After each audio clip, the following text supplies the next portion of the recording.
మీ వల్ల ఇప్పుడు ఇంకో ప్రాబ్లం వచ్చింది. పిల్లలు హోవర్ బోర్డులు అడుగుతున్నారు. ఏం చేయమంటారు? మీరు ఇచ్చే సలహా ఏంటి? తల్లిదండ్రులుగా మీరు డిసిషన్ తీసుకోవాలని చెప్తాను. బికాజ్ ఇట్స్ అంటే అందరికి చెప్పేది ఏంటంటే ఇట్స్ నాట్, అది అంత ఈజీ కాదు, అయినో అనుకునేంత ఈజీ కాదు. బట్ నా ప్రాబ్లం ఏంటంటే ఇట్స్ వెరీ రిస్కీ.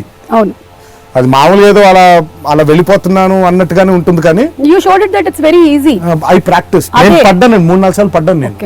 నేను ఒకసారి అయితే ఆ హోవర్ బోర్డు తెచ్చిన కొత్తల్లో అలా కళ్యాణంతో ఫేస్ టైం అలా మాట్లాడుతూ వెళ్తున్నాను, కట్ చేస్తే ఫోన్ కింద ఉంది, నేను కింద ఉన్నాను, హోవర్ బోర్డు వెళ్ళిపోతుంది అలా. కానీ నాకు నుంచి ఏమైంది అంటే ఏం లేదు, బోర్డులో ఎగిరి పడిపోయాను వెనక్కి అంతే. సో వెనక్కి పడిపోయేసరికి నడుముకు తగిలింది. ఇదేంట్రా ఇలా తగిలింది అని చెప్పి మళ్ళీ మొదలు పెట్టాను. వెళ్తుంటే చిన్న గతుకేదో వచ్చింది, మళ్ళీ దాన్ని కొట్టుకొని మళ్ళీ పడిపోయాను. సో అలా 3-4 సార్లు పడితేనే అది అలా. మీరు బేసికలీ యంగ్ టైగర్ ఎన్టీఆర్ కాబట్టి మీరు తట్టుకున్నారు. సో తల్లిదండ్రులు మీరు మీ జాగ్రత్తల్లో పిల్లలకి హోవర్ బోర్డ్ కొనివ్వండి. ఇది నాకు నేనే చెప్పుకున్నాను.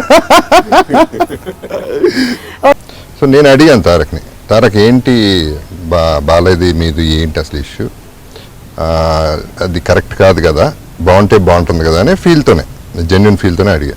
తను క్లియర్గా ఒకటే చెప్పాడండి, నాకేంటి బాబు ఆయనతో ప్రాబ్లం, నాకు ఏ ప్రాబ్లం లేదు, నాకు తెలియదు కూడా ప్రాబ్లం ఏంటో. ఆయన ఫాదర్, నా ఫాదర్ బ్రదర్, ఆయన నా ఫాదర్